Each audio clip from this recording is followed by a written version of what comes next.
बघू शकता मित्रांनो, घरगुती म्हैस आहे विक्री.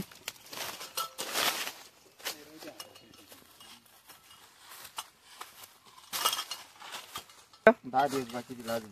हो का, किंमत काय आहे? किंमत सांगायची 1,10,000 रुपये, पण यावरात बसले करून घेऊ. हो का, नाव काय आपलं? जनार्दन माधव साळवे. हो का, लो वाचिक तुम्ही ना. लवकर. कॉन्टॅक्ट नंबर सांगा तुमचा. 76 20 23 90 02. बघा मित्रांनो, यांची घरगुती म्हैस आहे. कितव्या नाही? तिसऱ्या नाही का? गॅरंटी काय काय अजून? गॅरंटी दुधाची गॅरंटी नाही. दुधाची गॅरंटी मायांगी आहे. मायांची गॅरंटी. बरं, बघू शकता मित्रांनो, तुम्हाला पाहिजे असेल तर जनार्दन साळवे यांना कॉन्टॅक्ट करा.